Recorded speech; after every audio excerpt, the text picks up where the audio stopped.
नमस्कार, मैं हूं देवांजलि मोइत्रा। आने वाले दिनों में मध्य प्रदेश की सियासत में एक बार फिर उठापटक मच सकती है। मध्य प्रदेश की 27 सीटों पर होने वाले उपचुनाव आने वाले दिनों में शिवराज सरकार और कमलनाथ का भविष्य तय करेंगे। ये उपचुनाव सत्ता वापसी के लिए जितना जरूरी कांग्रेस के लिए है, उतना ही जरूरी बीजेपी को अपनी सत्ता बचाने के लिए।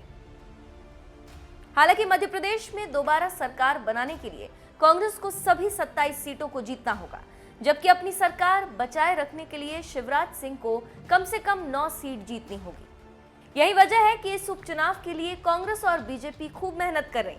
दोनों पार्टियों ने अपनी पूरी ताकत झोंक दी, लेकिन ये चुनाव शिवराज सिंह से ज्यादा मुश्किल भरा पूर्व सीएम कमलनाथ के लिए।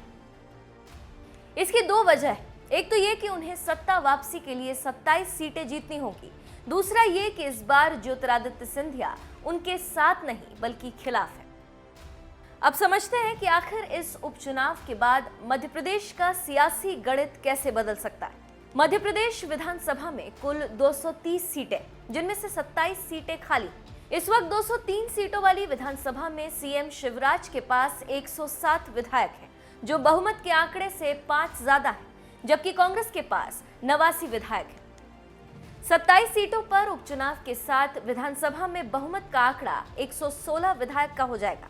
इस आंकड़े तक पहुंचने के लिए बीजेपी को कम से कम 9 सीटों पर जीत हासिल करनी ही होगी, जबकि कांग्रेस को फिर से सीएम की कुर्सी पर कब्जा जमाने के लिए सभी 27 की 27 सीटों पर जीत दर्ज करनी होगी।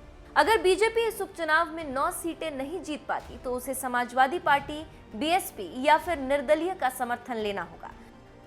वहीं अगर बीजेपी 9 से कम सीट हासिल करती है और कांग्रेस 20 सीटों पर जीत दर्ज कर लेती है तो कमलनाथ फिर से सीएम बन सकते हैं। 20 सीट जीतने के बाद कमलनाथ को 4 निर्दलीय विधायकों के अलावा बीएसपी के 2 और सपा के 1 विधायक की मदद लेनी होगी, जिससे वो दोबारा सीएम बन सके।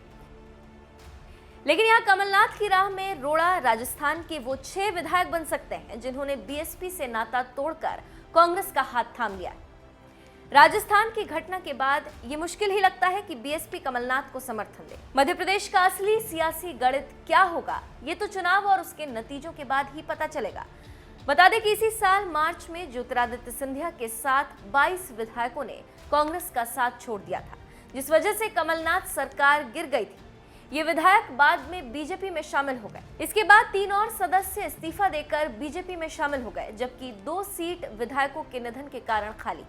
इसी वजह से 230 सदस्यों वाली मध्य प्रदेश विधानसभा में 27 सीट खाली हो गई, जिन पर उपचुनाव की घोषणा जल्द ही चुनाव आयोग कर सकता है।